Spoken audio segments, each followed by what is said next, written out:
কিছু নারী এমনও আছে এক আকাশ পরিমাণ কষ্ট নিয়ে থেকে যায়, কারণ যদি কোনো একদিন সম্পর্ক ঠিক হয়ে যায় এই আশা নিয়ে থেকে যায়। আসসালামু আলাইকুম, কেমন আছেন সবাই? আশা করি ভালো আছেন। যে যেখানে আছেন সুস্থ থাকেন, ভালো থাকেন। আজকে আমি রান্না করব মাছ এবং মুরগির কিলা কলিজা। তো দেখেন, এখানে আমি পেঁয়াজ আদা রসুন দিয়ে ভালো করে কষিয়ে নিয়েছি যাতে আদা রসুনের গন্ধ চলে যায়। অন্যদিকে এখানে আমি পরিমাণ মতো মশলা দিয়ে দিয়েছি। আমি মশলা একদম কমই দিই। তো এখানে আমি মরিচের গুঁড়া, হলুদের গুঁড়া দিয়ে দিয়েছি। আর অন্যদিকে মাছ রান্না করব, এটার মধ্যে আমি হলুদের গুঁড়া, মরিচ আর জিরা দিয়ে দিয়েছি, একটু ধনিয়ার গুঁড়ো দিয়ে দিয়েছি। এবার আমি ভালো করে কষিয়ে নেব।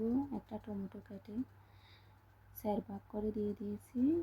তো আমার টমেটো মশলার সাথে একটু নরম করে নেব।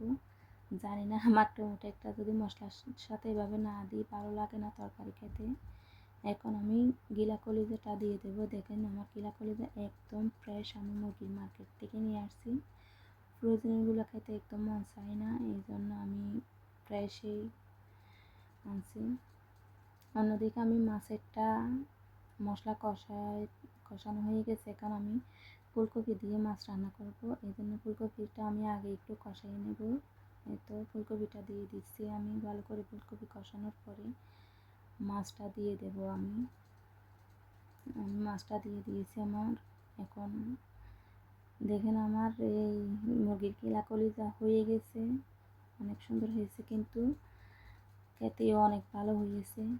আপনাদের কীরকম লাগছে জানি না।